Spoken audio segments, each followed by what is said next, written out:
Dimples. Nagbabalik po ang Good Morning Kapatid. Madalas nating naririnig ang mga salitang hindi araw-araw ay Pasko at hindi totoong may Santa Claus, lalo na kung walang katapusan ang inyo pong mga problema. Kagaya na lamang ng ating letter sender na si John from Angono. Dear Dimples, ako po si John, isang engineer. Recently po ay na-lay off ako sa aking trabaho dahil sa budget cuts ng aming kumpanya. Sinabayan pa po ng pagkakasakit ng aking 7-year-old na anak. Na-diagnose po siya sa sakit na leukemia. Dahil dito, hindi namin ramdam ang Pasko dahil sa sunod-sunod na dagok na dumarating sa amin. Sabi pa nga ng anak ko ay hindi na siya naniniwala kay Santa Claus, kung kaya't hindi na niya hihilingin pang gumaling. Paano po ba harapin ang masasayang okasyon gaya ng Pasko at Bagong Taon sa kabila ng mga kaganapang nangyayari sa buhay? Nagmamahal po, John. John, maraming salamat sa pagbabahagi ng iyong kwento at para naman po magbigay ng inspirasyon at payo ay makakasama natin ang isang real-life Pinoy Santa Claus, Santa Ron. Good morning, Santa Ron! Ho, ho, ho! Merry Christmas, mga kapatid! Merry Christmas, Merry Christmas. Santa Ron! Upo po kayo. Dito po kayo sa gitna. Santa Ron, napaka-festive naman ang outfit mo today. Thank you, salamat po. Araw-araw ba ay ganito ang outfit mo? Pagka Bermant lang po. Oo. Pag pumapasok ang Bermant, naghahanda tayo para sa magbigay na saya at kiti sa mga tao. Oh, bago pa muna, gusto ko lang sabihin na in person, para talagang Santa. Okay, but you're Filipino. I'm Pilipino po ako. Oo. Lumaki po ako sa Pilipinas. And then, may lahi lang siguro. Spanish, American, but I'm a Filipino. Sa puso't sa isip, Pilipino At po saka rinig na rinig ko kasi grabe ang husay mo ring magtagalog. Opo. Napakaganda. Maraming nabibigla at magaling ako magtagalog. Hindi nila ako Hindi kasi parang nadidisconnect ko kasi tisoy na tisoy ka talaga. Hindi ko masabi. Okay, Santa Ron. Paano ba si Santa Ron nung bata pa? Nung bata pa ako, paniniwala ko talaga may Santa Claus talaga. Pero ang paniniwala ko Santa Claus noon si Papa God, Jesus, and then yung mga parents natin, father natin. Kasi malimi tayo naguhulog. Nagsasabit na medyas pagka Christmas. Kasi iba noon iba ngayon. Nung araw, pagka December lang natin maiisip ang Christmas. Hindi yung buwan ng September, October, November. Kaya iba yung bata noon sa paniniwala sa Pasko. That's right. At paano ka naman napasok sa pagiging Santa? Sa pagpasok ko bilang Santa Claus, noong 2019, nagkaroon po ng TV ads audition. Hindi ko po akalain na isa ako sa mapili. 14 po kami nag-audition, dalawa lang kami napili. Wow! Okay. Ang masakit, may biglang dumating, hindi ko pa maisip na ako yung Santa Claus noon. May dumating na nag-audition na foreigner na naka-complete suit ng Santa. And then, hindi kami napili dalawa kasi may dumating na isa. Doon ako nagkaroon ng ideya na para bakit hindi ko gawing maging Santa Claus rin ng Pilipinas? Kasi Pilipino naman ako. Gawin ko right. Pinoy Santa Claus ng Pilipinas. Ito. And then, nag-umpisa na po yun. Dire-diretso na po yun. So, bali nung ikaw po ay dati nagsa-stuntman ka raw? Totoo Opo. po ba yan? Sa mga pelikula? Sa mga Opo. TV? Nung araw.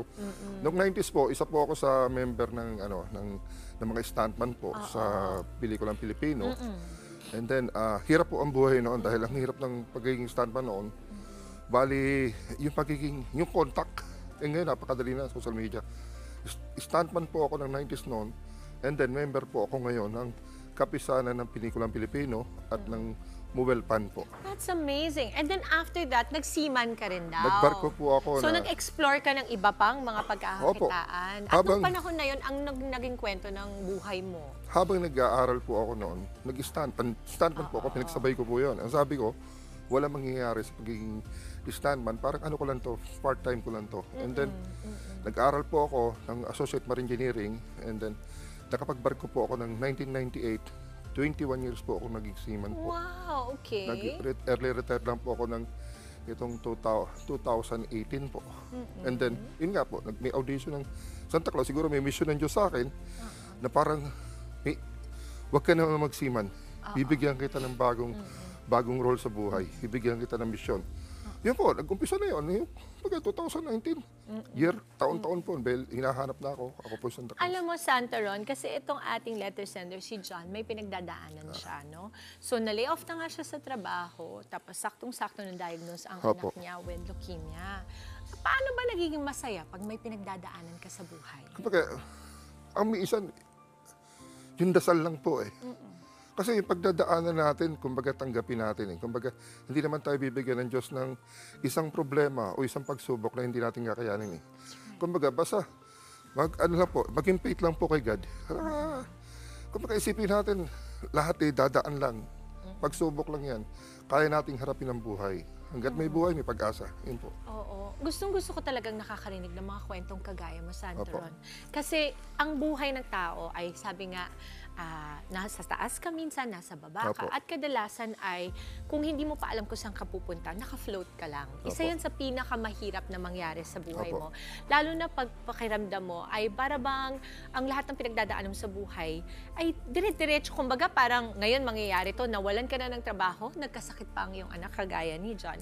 Ito sa dami ng pinagdaanan mo, ano yung biggest realization mo? Sa dami na pinagdaanan ko, lahat naman sa akin, kumbaga lagi, yung pray ko, yung pinagdadaanan ko, yung kapares nung dadaan ka lang, nililipas ka lang. Pero ang Diyos nga, bibigyan ka niya ng pagsubok eh. Pero makakayanan mo yan. Kumbaga, yung experience ko sa pagbabarko sa pagkasiman, ano yun eh, lagi ako mag-pray, pray lang ng pray. Tumawag lang sa Diyos na alam niyang bibigyan ka niya ng pagsubok, pero makakayanan mo, malalagpasan mo po yun. Hanggat yun nga, naging Santa Claus ako. Kung baka yung mga pagsubok dumaan sa akin, pagsubok ka lang. Meron naman Diyos tayo na paniniwalaan para makarecover tayo, ano tayo. Bukod sa faith mo, Santa Ron, ano yung pinaka-biggest blessing sa buhay mo na maituturing Ang mo? biggest blessing sa akin, marami.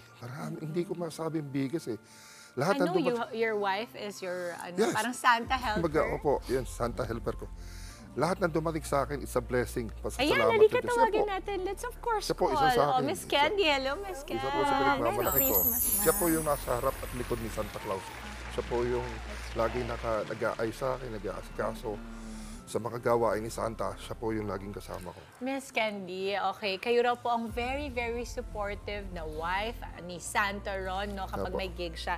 Hanggang saan po ba niyo siya sinusuportahan at sa mga paanong paraan? Ma'am, sinusuportahan ko po siya sa lahat po ng kanyang mga events, sa lahat po ng kanyang mga ginagawa. Sa pamaraan po na ako po yung nag-aayos lahat ng mga gamit niya. Sa mga schedule niya po, ako tagalista kasi para wala kaming mamiss na mga schedule kasi ayaw po namin ng masisira kami sa aming mga Tama bagay. naman. Siguro ang tanong ko na lang, what was the most touching time? Na kasi ang Pasko is, it brings forth a lot of emotions. Minsan masaya, minsan hindi rin masyadong masaya. Lalong-lalo na pagkagaya ni John na may sakit yung anak niya. Ano ang maipapayo mo sa kanya, Santa Ron? May papayo ko yung anak na may sakit. Ibig ko sabihin, basta always pray lang, humingi ng tawag sa Diyos. Kumbaga, yung pinaka-biggest na ano natin, kumbaga, tanggapin natin kung ano yung nangyayari sa buhay natin. Kung ano yung darating. Basta lagi tayong manampalataya lang.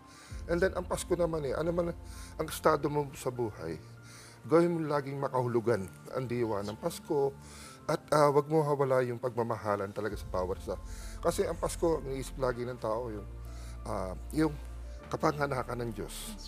Pero give love lang. Lagi may love sa bawat isa po. Yun po sa akin. Basta magmahalan po. Ano naman ang mensahe niyo sa isa't isa? Mensahe ko sa akin. Kumbaga, hanggat nabubuhay ako, parang sa Santa Claus, hanggat nabubuhay ako, gagampanan ko bilang Santa Claus na kasama ang asawa ko. Asawa ko si Candy. Kumbaga, ang sa akin, pasalamat ako dumating sa buhay ko. Siya po yung kasama ko talaga. Talaga. Mami Ken. Ang sa akin naman po, susuportahan ko siya sa lahat ng kanyang mga gagawin, sa lahat ng kanyang mga events, ma'am. Habang kami nabubuhay, mahal na mahal ko ang asawa ko. Magbibigay kami ng saya at ngiti sa bawat bata at sa lahat ng mga tao na naniniwala may Santa Claus. Ang ganda. Sorry. Hindi ko na kaya. Kanina ko pa kasi. Alam mo, ang ganda po ng ginagawa ninyo. Alam niyo kung bakit? Ito naman kasi si John din. Yung kapatid ko kasi namatay ng leukemia. Kaya alam ko yung pakiramdam ng may sakit sa bahay kapag nagpapasko. At para magkaroon ng mga taong kagaya ninyo na nagbibigay ng saya sa mga taong maaaring hindi nyo naman kakilala. Such a beautiful thing. Thank you for sharing your love and your story today. And I hope, John, marami kang natutunan sa ating Dear Dimples today. Maraming salamat po, Santa Ron and Miss Candy. At sana ay lahat ng mga bata at heart will take inspiration from your story and your love. Abangan po natin ang mga susunod pang kwento ng inspirasyon, pangarap at laban sa buhay dito lamang po sa Dear Dimples. Mga kapatid, Dimples Romana po, kumpletuhin ang inyong umaga ng mga kwentong puno ng inspirasyon. Salubungin po ang bawat araw ng may ngiti at pag-asa. Kaya't mag-subscribe na po at mag-follow na sa aming social media pages ng News 5.